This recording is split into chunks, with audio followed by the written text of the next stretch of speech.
We're still continuing on the devotional about words, and this one comes from 2 Kings 18 about the king Hezekiah. He was 25 years old when he began to reign, and he was one that followed and trusted God, did what was right.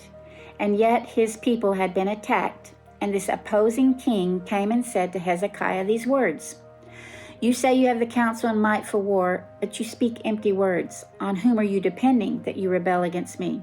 And he went on to mock when Hezekiah said that the Lord would deliver them. And he told the people to listen to him instead, and even offered food and water and blessings. And he spoke with words telling the people not to listen to Hezekiah when he says the Lord will deliver them. But in verse 36, it says the people remained silent and said no words because they had been instructed to do so by their king, not to answer the taunting accuser. It would be great to read this chapter, or 2 Kings 18, I think, through 20, and see how many times words, the word words or word, are used. So Hezekiah's response to this taunting enemy was to pray.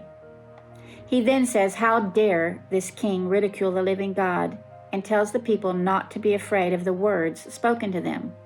So words kept being spoken back and forth. The opposing king and his men would taunt and say, "Where's God been when we destroyed others? Do you think he'll deliver you?" And then what Hezekiah did is so cool. He spread out the words that were spoken to all of them in taunting at the feet of God. He prayed and ascribed glory and honor to God and laid out the words that were spoken in ridicule. And he even spoke the truth to those words, and that others had been defeated by the hand of the enemy. But then he ends by saying, "God, you're the only true God." You know what? It's okay to lay out the words that we've heard that have been taunting us, and the reality of grave situations in the world where darkness has ruled and even encroached upon our own doorsteps. Those words have to fall somewhere, and the best place is at his feet. And then it's important to speak the truthful words about God and his character and his name. So God answers at the end of this with a long narrative back to Hezekiah, and he says, "The zeal of the Lord Almighty will accomplish this." Those are great words of hope and truth, not empty but powerful ones, not taunting or discouraging, but words that lift the burden of victory off of our shoulders and onto the shoulders of the one who can defeat all of our enemies. And what about that king that dared to raise his voice with words against God? God had something to say about that. He said, "He will not enter this city or shoot an arrow. He will not come before it or build a siege ramp. By the way he came, he will return. He will not enter this city. I will defend it and save it for the sake of David, my servant." So we see in this story that words were spoken that were intended to ridicule and incite fear to the ones about to be attacked. They were words spoken against God himself. We've all heard them when we are sitting in fear and being ambushed from all sides.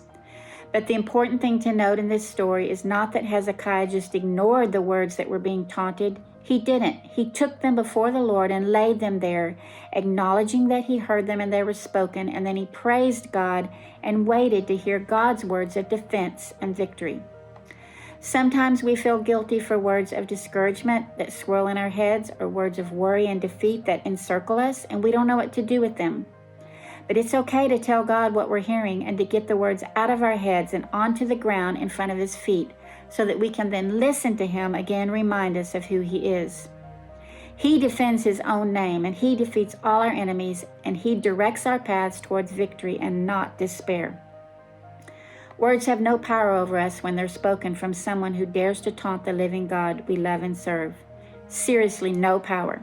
And we would serve ourselves well if we take those words and lay them down to hear once again the zeal of the Lord as he rises and defeats every lie that swirls and puts to rest our attempts to fight in favor of the rest that comes from his words, knowing that he fights our battles.